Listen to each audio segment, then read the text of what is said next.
بسم الله والحمد لله والصلاة والسلام على سيدنا ورسول الله. أحبائي وأعزائي أصدقاء قناة كوكب الشرق ومحب الفن السابع، أهلا بكم وسهلا. ولينا لقاء اليوم مع اعتزال المخرج محمد سامي. وأخيرا الدراما المصرية بتتنفس الصعداء بعد سنوات طويلة من السيطرة على المشهد الدرامي المصري، ويقدم لينا نسخة طبق الأصل من نفسه في كل موسم. فاجئنا المخرج محمد سامي بقرار مصيري هز الأوساط الفنية، وهو اعتزاله الإخراج التلفزيوني، وقرار أثار ردود أفعال متباينة، لكنه بلا شك أسعد شريحة كبيرة من الجمهور اللي مل من مشاهدة البلطجة والانتقام والحوارات اللي بتبدو وكأنها مأخوذة من جلسة عتاب بين مسجلين خطر في أحد الحواري الضيقة. في كل عام كان المشاهد المصري والعربي يدخل موسم رمضان ويتوقع جرعة زيادة من الصراخ والدم والكيد والانتقام، لكن بمجرد ظهور اسم محمد سامي على تتر أي مسلسل يصبح الأمر أشبه بإعادة المشاهد، نفس العمل اللي قدمه بالسنوات السابقة، ولكن مع تغيير طفيف جدا في أسماء الشخصيات. في الأسطورة شاهدنا البطل المقهور اللي بيتحول إلى وحش لا يقهر. في البرنس البطل المقهور يعود مرة أخرى، ولكن مع قصة انتقام جديدة.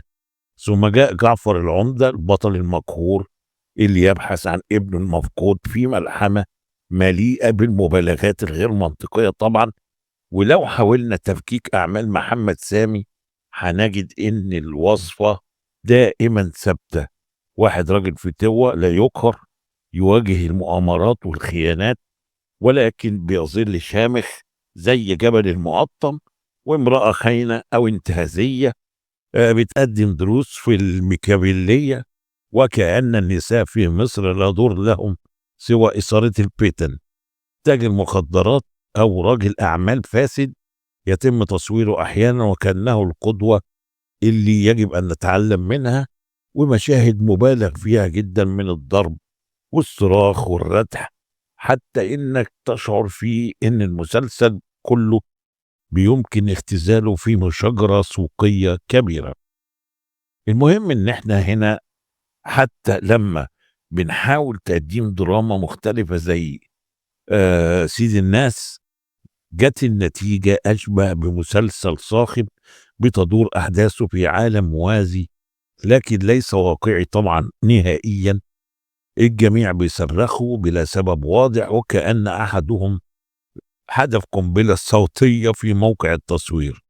محمد سامي برر اعتزاله بعدة أسباب، وأنا بقول له يا ريت تاخد المدام معاك كمان بالمرة، الله يخليك، عشان احنا متشكرين جدا لجهودكم السنين ده، يا ريت ما تجوش تاني. وكأنه نبي قرر الانعزال في الحياة وفي الجبال بعد سنوات من العطاء. الخوف من التكرار، هو خايف يكرر نفسه، وده أمر غريب لأن التكرار كان أساسي في أسلوبه منذ أول يوم. تشبع الجمهور من أعماله، وأخيرا اعتراف إنه ربما فقط الناس لم تعد تستمتع بمسلسل جديد يشبه المسلسل القديم، وإتاحة الفرصة لمخرجين جداد، وكأن كان العائق الوحيد أمام صعود مخرجين موهوبين هو محمد سامي، والرغبة في تجديد التجربة جديدة.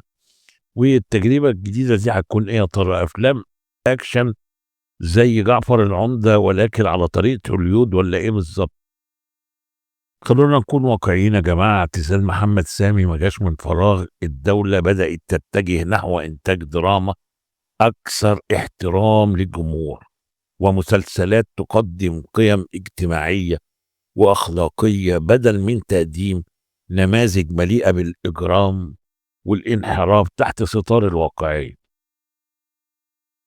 وهنا بيدرك محمد سامي أنه لن يستطيع الاستمرار بنفس الأسلوب، خاصة بعد الانتقادات الواسعة اللي طالت مسلسلاته الأخيرة واللي جعلته في مرمى نيران الجمهور والنقاد وحتى المسؤولين عن الإنتاج الإعلامي في مصر. أما بقى عن ردود فعل الوسط الفني كالمعتاد بمجرد إعلان سامي اعتزاله انقسمت الآراء بين مؤيد ومعارض. فنانين زي عبير صبري اتعاملوا مع الأمر وكأنه كارثة قومية، حيث نشرت تعليق يحمل الكثير من الحزن والأسى متمنية أن يكون اعتزال سامي مجرد استراحة محارب.